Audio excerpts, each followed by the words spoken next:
It's Local Edition. I'm Brad Pomerantz. Thank you so much for joining us. Our guest is Tom Ruck. Tom is a resident of Rancho Cucamonga, and I was so honored that he found me because he wanted to talk about this book that he put together. It's called Sacred Ground, a tribute to America's veterans. What's amazing to me about this book, and it focuses on our nation's military cemeteries, is you are not a veteran. That is true, Brad. How does a non-veteran put together this stunning book? Well, I think it all goes back to thanking the truest of American heroes, our veterans. These men and women put the uniform of our country on. They're put into harm's way. They never know what's going to happen to them. And for those who pay the ultimate sacrifice, we say thank you at our national cemeteries. And I just thought it was a way that America should get to know what we do for these heroes. And sadly, in July, for example, in Yes. Afghanistan, it's the worst month for American military deaths Yes. in the history of the Afghanistan conflict. But what's nice about your book is that all royalties are donated to the Freedom Alliance Scholarship Fund, which benefits The children of our lost soldiers.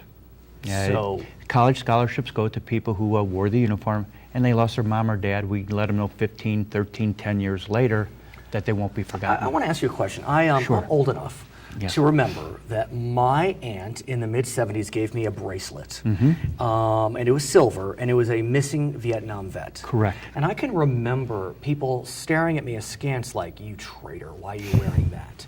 Do you feel as if the tide is turned on Americans' views of our men and women in uniform? First, let me say, I think we're of the same generation. Right, yes, we had exactly. The same, yeah, exactly. Right. I wish I still had that. Oh, you and me Yes. both. But I hope so. I think so. I think think it's so. happening. I think that time of the 60s and the 70s is gone.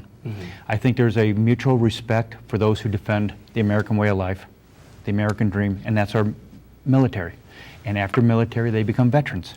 And that's when we should take care of them as well as we do, or even better. I recently watched an episode of President Obama on The View. Some people complained about it, but I was very touched, just as an American, that when asked what his thorn of the day was, Rose versus Thorn, he said it was signing the letters to families notifying them that their loved ones had perished. It says a lot. The impetus actually for this book to a degree was when, I think a year ago October, he met the remains of like 14 soldiers out at Dover Air Force Base. And the compassion and just the expression on his face, you could just see that he was distraught with like, wow. Right.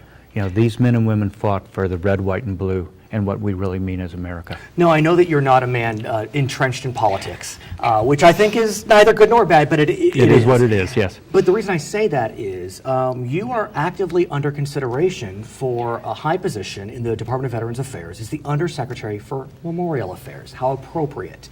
You're a successful man. Why, other than the obvious, why would you want to pick up your life and move to Washington? Well, I think there's many different facets to that, question, but I think the main answer is that I believe that I would be an American serving America's finest heroes. And I think somebody needs to do it, and it would be my honor and privilege to serve those men and women who at some point in time in their life wore the uniform of this great country.